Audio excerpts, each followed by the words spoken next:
Mais Dieu avait un plan. Plan ensemble, Yango. 1 Corinthiens chapitre 2. 6. 1 Corinthiens chapitre 2. 6 à 8. Là, les plans de Dieu. Les plans cachés de Dieu.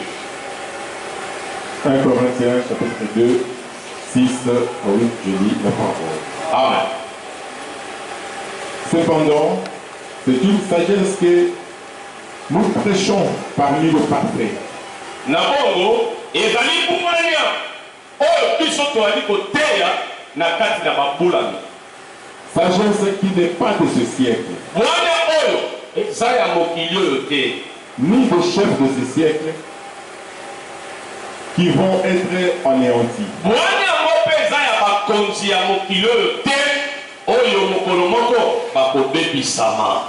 Nous prêchons la sagesse de Dieu, Toteyaka bwana ya Nzambe mystérieuse et cachée, que Dieu, avant le siècle, avait destinée pour notre gloire. bwana mo eza ya makambo mystérieuse. Mystérieuse. Elikoane. Mystérieuse makambo so. Bwana wa Nzambe ya makambo somo pe ya epumbana. Oyo bakonzi ya dango oyo batikala ekososola ngo te. Bwana ngo za mabomba kango utakala. Amen. Nada. Sabe, c'est la deuxième partie. Abonisaki bwana wana pona nkembo na biso. Amen. Oui. OK. Sagesse qu'aucun chef de ce siècle n'a connue.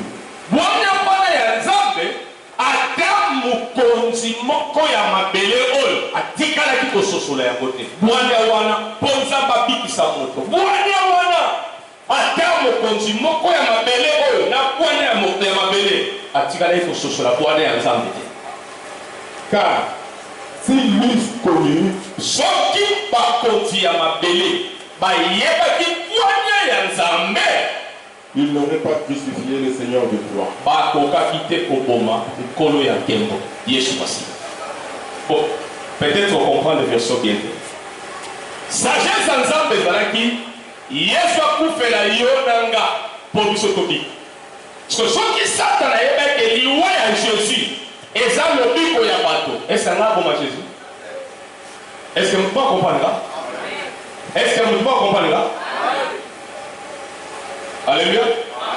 Soki Satan asosolaki soki tokomi moto oyo bato nyonso babiki mpo na ye soki asosolaki bwana wana ya Nzambe, est-ce que banga basi bata Jésus?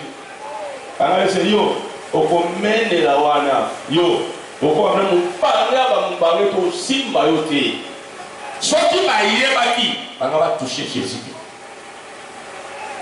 Ye bwana yango bilobi Nzambe abombaka yango banda kala ki akobikisa mokili na nzela ya moto moko. Mpo na nini apôtre Paul afongwami na Romains chapitre 5 verset 12 alobi nini masumu ekoti ya mokili na nzela na nzela ya moto moko landa. Comment landa? Romains 5, 12, je lis la parole. Amen. C'est pourquoi, comme par un seul homme le péché est entré dans le monde, Na bongo lokola ya nzela ya moto moko lisumu ekoti na kati ya mokili, et par le péché, la mort, lisumu ekotaki ememaki mpe na kufa, et qu'ainsi la mort s'est étendue sur tous les hommes, parce que tous ont péché. lisumu ekoti na mokili na nzela ya moto kaka be moko. Lisumu ntango ekoti ememi na kufa ekontamine bato nyonso mpo bato nyonso basumuki likolo ya moto moko. Nzambe ntango amoni ke moto moko akotisi masumu na mokili nani Adam, Nzambe epasali plan na ye akobikisa mokili kaka na moto moko. Oza wapi? Oza wapi? Loba na amen. Bolingaka baloba loba be na munene. Yo tala soko ozolanda liloba omoni ke lilobo eza ya yo loba même batindika yo te.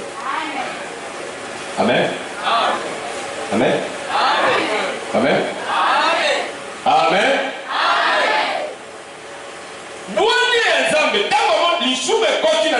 moko nzamba sali calcula bi lokola lisumu ekoti na mokili kola mutu moko ngape na kobikisa mokili kola mutu moko mutu yango moko wana nde nani Jésus Christ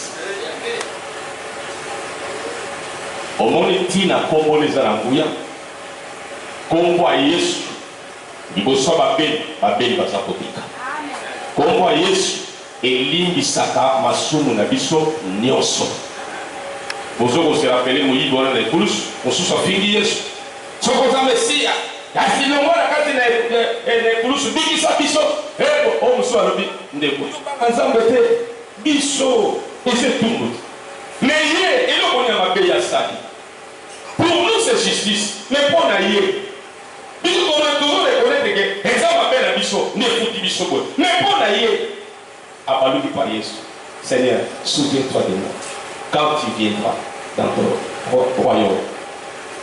Yesu alobi lelo yo okozala nanga na paradis. Kombo elimbisaka masumu nyonso. Amen. Quel que soit le péché que tu as fait, quand tu acceptes Jésus comme ton Seigneur et Sauveur, automatiquement tu es pardonné de tous tes péchés. Oui, c'est vrai. Et tu laisses mon beaucoup.